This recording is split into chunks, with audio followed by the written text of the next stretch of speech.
Shalom Bapak Ibu, puji Tuhan, hari yang sangat luar biasa. Kita percaya kita semua sehat dalam anugerah Tuhan. Mari di hari ini kita akan bersama-sama merenungkan firman Tuhan. Dan tema yang saya sampaikan dalam renungan singkat ini adalah Doamu Nihil. Kita masuk seri yang keempat. Nah saudara, doa memang bukan perkara yang mudah. Ada banyak pergumulan, masalah yang kita hadapi, dan kita tentu berharap di saat kita berdoa maka Tuhan menjawab apa yang menjadi kerinduan kita. Tetapi masalahnya ketika kita berdoa bukan perkara yang mudah untuk kita perjuangkan.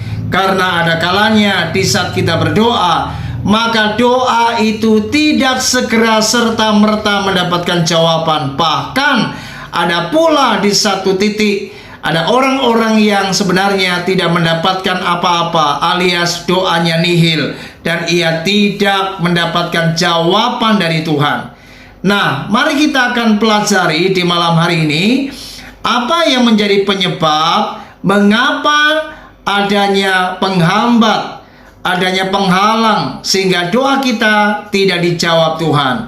Nah, di seri yang keempat ini mari kita akan belajar di Yakobus pasal yang keempat ayat 1 sampai yang ketiga. Dari manakah datangnya sengketa dan pertengkaran di antara kamu? Bukankah datangnya dari hawa nafsumu yang saling berjuang di dalam tubuhmu? Kamu mengingini sesuatu tetapi kamu tidak memperolehnya.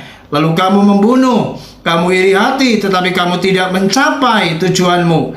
Lalu kamu bertengkar dan kamu berkelahi. Kamu tidak memperoleh apa-apa karena kamu tidak berdoa.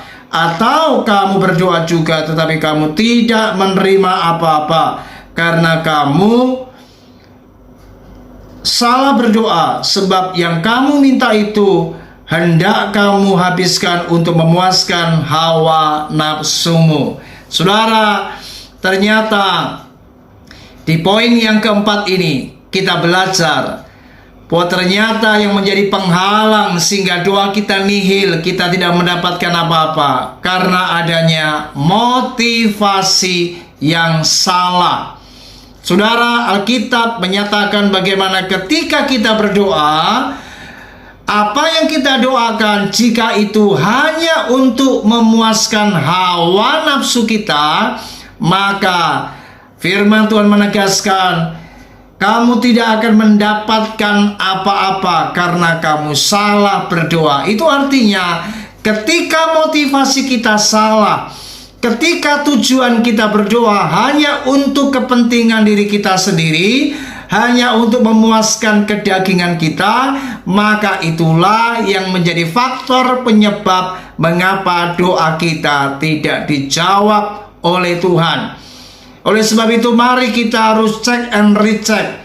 Kita harus memeriksa apakah ketika kita berdoa, mari kita harus belajar jaga hati kita.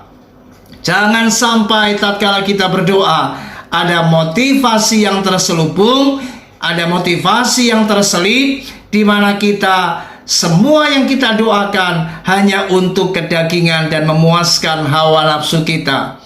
Saudara ingat, Tuhan tidak pernah berurusan dengan panjang kata kita atau indahnya kata-kata kita di dalam doa.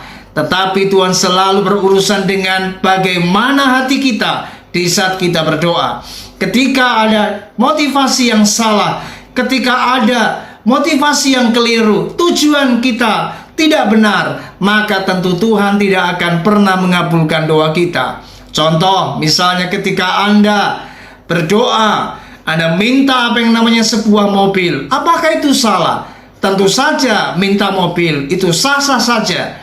Tetapi ketika Anda minta mobil, ternyata tujuan Anda minta mobil adalah untuk memuaskan hawa nafsumu, Anda supaya mendapatkan pengakuan, Anda merasa gengsi karena Anda tidak punya mobil, dan Anda kemudian meminta mobil supaya Anda diakui Anda benar-benar orang hebat, dan Anda memang punya mobil, tujuannya hanya untuk pamer saja. Saudara, hati-hati ketika motivasi Anda seperti ini.